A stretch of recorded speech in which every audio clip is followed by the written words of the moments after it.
Today we are discussing about the renin angiotensinogen aldosterone system, यानी इसको हम क्या बोल सकते हैं, रास सिस्टम भी बोलते हैं।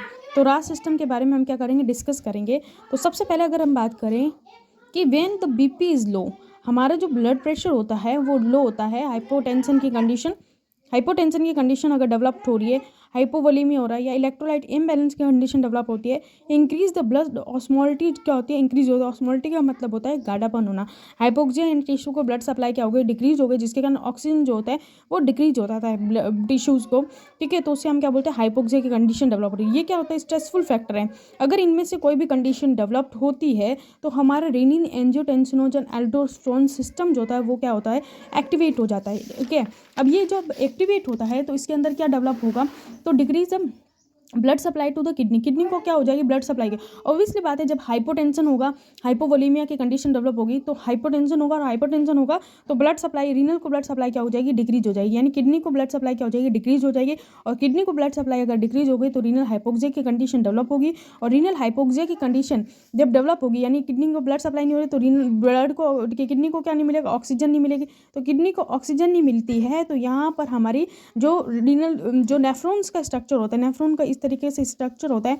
तो यहाँ पर क्या होते हैं, यहाँ पर ये क्या होता है, ये होती है हमारी आफरेंट आर्टरियोल्स, ठीक है। आफरेंट आर्टरियोल्स होते हैं, आफरेंट आर्टरियोल्स होती है। और ये क्या होता है, ग्लोमेरुलस हो सकता है। और ये वाला जो रीजन होता है इफरेंट आर्टरियोल्स होते हैं। यहाँ पर क्या होता है, यहाँ पर हमारी प्रेजेंट होती है आफरेंट आर्टरियोल। ये आफरेंट आर्टरियोल्स है। आफरेंट आर्टरियोल्स के जो फॉरवर्ड रीजन होता है वहाँ पर क्या प्रेजेंट होती है, जेजी सेल्स प्रेजेंट होते हैं। ये जेजी सेल्स प्रेजेंट होती है। इन जेजी सेल्स क्या होती है, एक्टिवेट हो जाते हैं। और ये जेजी सेल्स किसका सिक्रेशन स्टार्ट करते हैं, रेनिन हार्मोन जो होता है, रेनिन का सिक्रेशन स्टार्ट कर देती है। ये जो रेनिन होता है जो कि कहाँ से आया, जेजी सेल्स से आया है, वो क्या काम करता है, लिवर पर काम करता है। और लिवर के अंदर क्या प्रेजेंट होता है, एंजियोटेंसिनोजन जो होता है वो प्रेजेंट होता है। ये एंजियोटेंसिनोजन जो होता है वो एक ग्लोबुलिन्स है। ये एंजियोटेंसिनोजन को किसमें, रेनिन काम करता है। और रेनिन इस एंजियोटेंसिनोजन को एंजियोटेंसिनोजन फर्स्ट के अंदर कन्वर्ट कर देता है। क्लियर है, ठीक है। एंजियोटेंसिनोजन को किस, ग्लोबुलिन जो होता है उस एंजियोटेंसिनोजन को रेनिन क्या काम करता है, एंजियोटेंसिनोजन फर्स्ट के अंदर कन्वर्ट कर देता है। ये एंजियोटेंसिनोजन फर्स्ट जो होता है उस पर काम करता है एसीई। एसीई का मतलब होता है एंजियोटेंसिनोजन कन्वर्टिंग एंजाइम।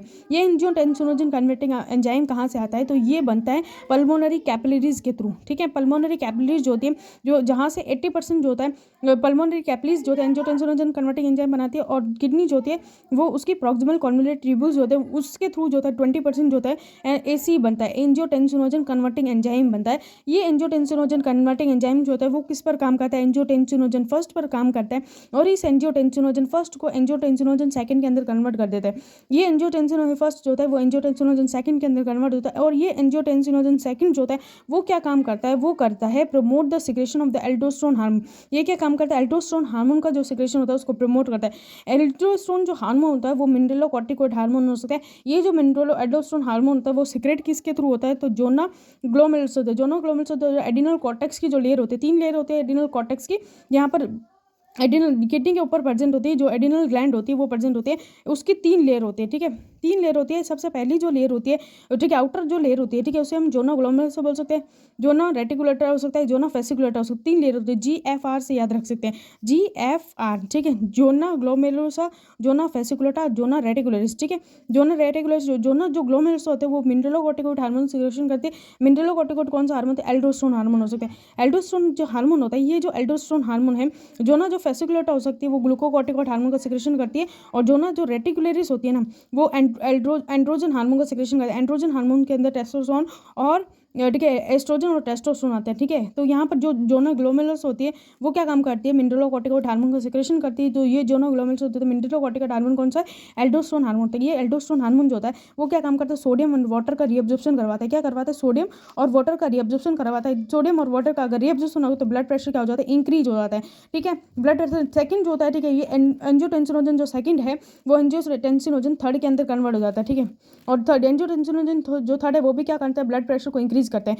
फिर थर्ड कंडीशन पर हम जब आते हैं तो ये एंजियोटेंसिन और सेकंड जो होता है वेसो कंस्ट्रिक्शन का मतलब होता है ब्लड वेसल्स को क्या करता है, नैरो करते हैं। जैसे ही ब्लड वेसल जो होती है वो नैरो होंगी तो ब्लड प्रेशर क्या हो जाएगा, इंक्रीज होता है। वेसो कंस्ट्रिक्शन होगा तो ब्लड प्रेशर क्या होता है, इंक्रीज हो जाता है। तो ये रास सिस्टम जो होता है मेनली रिस्पॉन्सिबल होता है ब्लड प्रेशर को इंक्रीज करने के लिए, ठीक है। तो बीपी जो होता है वो इंक्रीज होता है जब भी हमारे बॉडी के अंदर ये बीपी का लेवल, ब्लड प्रेशर अगर डिक्रीज होता है तो रास सिस्टम एक्टिवेट हो जाता है और रास सिस्टम जो होता है वो ब्लड प्रेशर को मेंटेन करने का काम करता है।